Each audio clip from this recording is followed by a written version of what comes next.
Hello friends, I am Sumit and आज मैं लेकर आया हूँ आपके लिए हमारी ब्रह्मास्त्र सीरीज़ का नेक्स्ट वीडियो। आज का वीडियो बहुत ही इंटरेस्टिंग होने वाला है।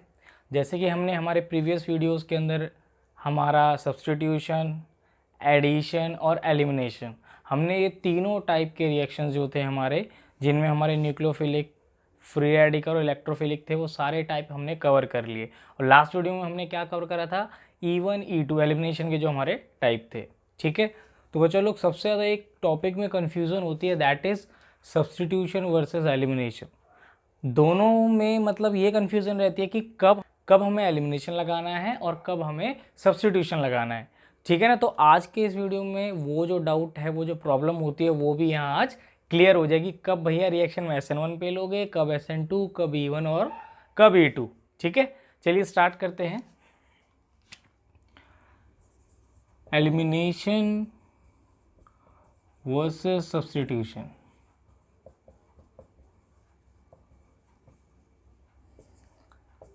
ठीक है, देखिए दोनों को हम थोड़ा कैटेगराइज कर लेते हैं।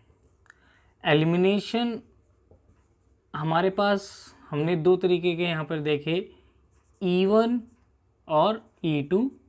ऐसे ही हमने जो सब्स्टिट्यूशन देखा, ठीक है, वो यहाँ पर हम देख रहे हैं SN1 में और SN2। बात हो रही है एलिमिनेशन वर्सेस सब्स्टिट्यूशन हमारे एल्काइल हैलाइड के अंदर। किसके अंदर? एल्काइल हैलाइड के अंदर, आपका RX जो होता है इसके अंदर। ठीक है, अब E1 और E2 के कुछ मेन पॉइंट हमें पता होने चाहिए। ध्यान रखना, आपका E1 कहाँ लगेगा। पहली कंडीशन में दोनों की बात कर रहा हूँ, यहाँ पर वीक बेस होना चाहिए आपका। ठीक है, और E2 के लिए स्ट्रॉन्ग बेस होना चाहिए। जैसे E1 वीक है, वैसे ही SN1 के लिए वीक न्यूक्लियोफाइल होना चाहिए, वीक न्यूक्लियोफाइल।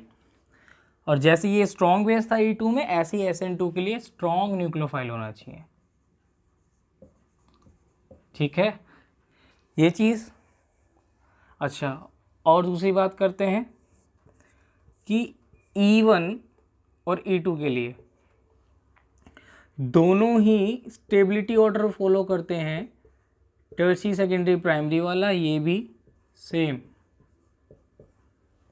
इसके अंदर एक चीज़ आती है कार्बोकटाइन स्टेबिलिटी।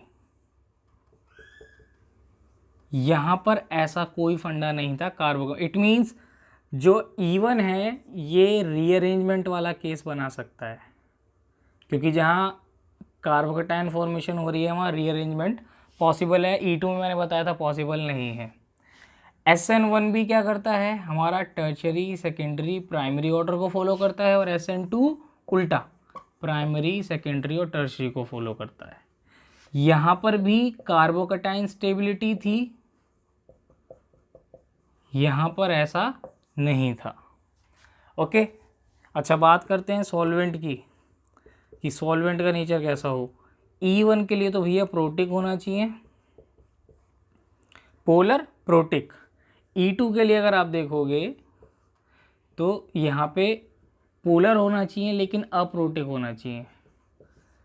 सेम देखो, E1 SN1 के कंपीट में रहेगा, E2 SN2 के कंपीट में रहेगा। ये चीज़ ध्यान रखनी है, ये भी प्रोटिक सॉल्वेंट में रहेगा, और E2 की तरह SN2 भी अप्रोटिक सॉल्वेंट के लिए रहेगा। ठीक है ना, ये चीज़ें समझ में आ रही हैं। SN1, SN2, E1, E2 में हम थोड़ा क्लासीफाई कर पा रहे हैं, इनके अंदर डिफरेंस कर पा रहे हैं। ठीक है, और एक और चीज़ ध्यान रखना, एलिमिनेशन जनरली वहीं होगी जहां हाई टेम्परेचर होगा। हाई टेम्परेचर होगा तो फेवर्स एलिमिनेशन रिएक्शन। सब्स्टिट्यूशन में हाई टेम्परेचर फेवर नहीं होता, ये चीज़ ध्यान रखनी है। ठीक है, तो आप कुछ ये बेसिक हमारे डिफरेंस हैं, इनके बिहार पर हम डिसाइड कर लेंगे कहाँ E1 लगाएंगे, कहाँ E2, कहाँ SN1 और कहाँ SN2। ये ध्यान रखना, E1 SN1 के मतलब कि सिमिलर वर्क करता है, ऐसे ही E2 SN2 के। सिमिलर एग्जैक्ट सेम नहीं कर सकते बिकॉज एक एलिमिनेशन है और एक सब्स्टिट्यूशन, बट इनकी प्रॉपर्टीज़ लगभग सिमिलर हैं, E1 की SN1 से E2 की SN2 के साथ। और हाई टेम्परेचर कहीं दिखेगा तो एलिमिनेशन फेवर करेगा, वो सब्स्टिट्यूशन फॉलो नहीं करेगा। ठीक है, अगर मैं देखो आपको देता हूँ एक रिएजेंट, मैंने लिया एक्वस KOH, जहाँ पर ये एक्वस की बात आ जाएगी समझ जाना वहाँ पर हो रहा होगा सब्स्टिट्यूशन। ठीक है, और फॉलो होगा SN2। और जहाँ पर बात आ जाएगी एल्कोहलिक KOH की, वहाँ समझ जाना आपको लगाना है एलिमिनेशन। ओके, बात आ जाएगी E2 की यहाँ पर। ये क्लासिफाई कर पा रहे हो आप इजीली अब? ठीक है, फटाफट से इस चीज़ को नोट कर लो। देन अब हम चलते हैं कि कैसे पता करेंगे कहाँ पर E1 E2, कहाँ पे SN1 SN2।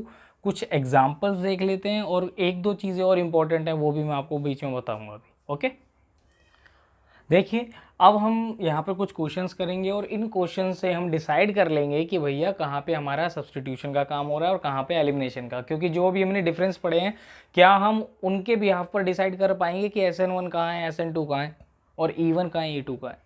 ठीक है, देखिए पहला रिएक्शन अगर मैं देखूँ, ये जो मेरे पास एल्काइल हैलाइड है ये मैं देखूँ तो ये प्राइमरी है। ठीक है, और मैं अगर ये देखूँ CH3O- है। ठीक है, ये एक स्ट्रॉन्ग न्यूक्लियोफाइल है या वीक? देखिए ये हमारे पास एक स्ट्रॉन्ग न्यूक्लियोफाइल है। ठीक है, देखो प्राइमरी एल्काइल हैलाइड और स्ट्रॉन्ग न्यूक्लियोफाइल, ध्यान रखना है कुछ। यहाँ पर आपको दो चीज़ें बता दूँ। देखो अगर मोस्टली अगर प्राइमरी एल्काइल हैलाइड हो तो पॉसिबिलिटी हमारे पास रहती है कि रिएक्शन या तो SN2 होगी या E2 होगी। मोस्ट प्रोबेबल SN2 है। अगर सेकेंडरी एल्काइल हैलाइड है तो कुछ भी हो सकता है, SN1 भी हो सकता है, SN2 भी हो सकता है, E1 और E2 भी हो सकता है। कुछ नहीं कह सकते, यहाँ पर फिक्स नहीं है। वो कंडीशंस देखेंगे हम स्ट्रॉन्ग बेस और वीक बेस वाली। ठीक है, टर्शरी है तो SN1 हो सकता है, E2 हो सकता है और E1 हो सकता है। यहाँ पर SN2 टर्शरी में होगा ही नहीं, ये चीज़ ध्यान रख लेना। ठीक है, टर्शरी में SN2 वाला पार्ट होगा ही नहीं। इस तरीके से आप इस ब्याह पर देख के चलते हैं। देखो प्राइमरी अल्काइल हैलाइड है, या तो E2 होगा या SN2 होगा। अब मेरे पास एक ये स्ट्रॉन्ग न्यूक्लियोफाइल भी अगर देखा जाए तो ये बेस भी स्ट्रॉन्ग है, लेकिन मेरे पास जो अगर मैं देखूँ मीडियम देखूँ और टेम्परेचर के बिहाफ पर देखूँ तो इतना हाई टेम्परेचर भी नहीं है। तो मोस्टली प्राइमरी वाला जो है, क्योंकि E2 जो है ज़्यादातर टर्शरी को मोस्ट ज़्यादा मतलब प्रेफरेंस देगा, टर्शरी सेकेंडरी को प्राइमरी से ज़्यादा। तो यहाँ पर क्या हो जाएगा, यहाँ पर होगा सब्स्टिट्यूशन होगा तो प्रोडक्ट बन गया हमारा ये लो जी, और रिएक्शन हो गई है हमारी SN2 को फेवर कर गई। ठीक है ना, strong nucleophile, primary alkyl halide, इतना हाई टेम्परेचर नहीं है तो फेवर कर गया SN2 को। अगर ये सेकेंडरी और टर्शरी में होता तो किसको फेवर कर जाता? E2 को फेवर कर जाता। ठीक है, चलो अब दूसरे पे चलते हैं। ये भी हमारे पास प्राइमरी एल्काइल हैलाइड है, लेकिन अब जो यहाँ पर यूज़ किया जा रहा है, हमारा रिएजेंट जो यूज़ किया जा रहा है हमारे पास, ये टर्शरी है। अगर ये जो है मीडियम भी, ये काफ़ी ज़्यादा क्या हो गया, बल्की ग्रुप हो गया। ध्यान रखना जब हमारे पास ये बल्की ग्रुप में रिएजेंट आ जाता है तो ये जो है फेवर किसको करता है? ये फेवर करेगा हमारे E2 को, क्योंकि यहाँ पर एलिमिनेशन ही होगी।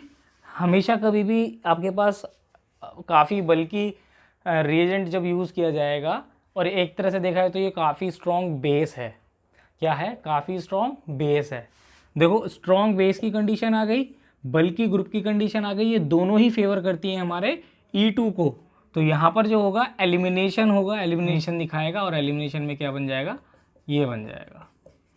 क्यों? क्योंकि ये वाला अल्फ़ा, ये वाला बीटा, हाइड्रोजन कहाँ से जाएगा? बीटा से। अल्फ़ा से अल्काइल हैलाइड गया, बीच में आ गया डबल बॉन्ड, बन गया हमारा एल्कीन।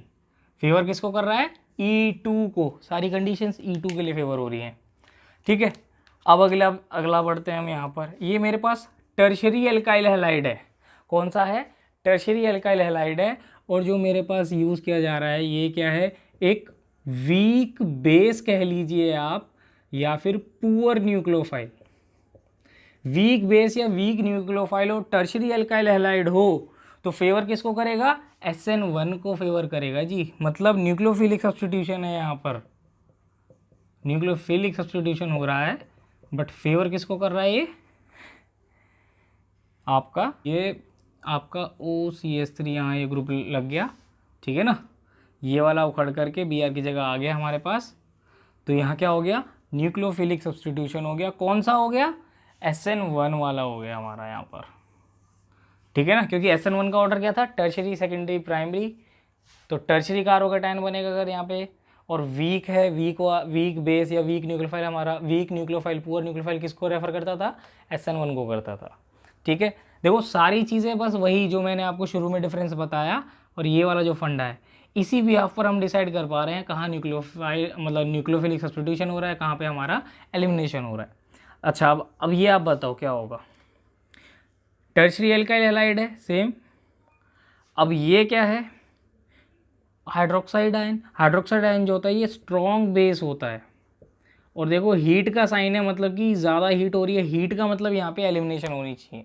स्ट्रॉन्ग बेस है या स्ट्रॉन्ग मैं कहूँ गुड न्यूक्लियोफाइल है, न्यूक्लियोफाइल गुड है, लेकिन टर्शरी वाले में हमें पता है SN2 नहीं हो सकता, SN2 टर्शरी में नहीं हो सकता, और SN2 में ही था स्ट्रॉन्ग न्यूक्लियोफाइल। अब न्यूक्लियोफाइल तो स्ट्रॉन्ग है, लेकिन मेरे पास टर्शरी वाला है, तो यहाँ पे सब्स्टिट्यूशन होना नहीं। दूसरा टेम्परेचर है, तो ये एलिमिनेशन ही दिखाएगा। तो एलिमिनेशन होकर के यहाँ एल्कीन बना दीजिए आप, ये ऐसा बन जाएगा,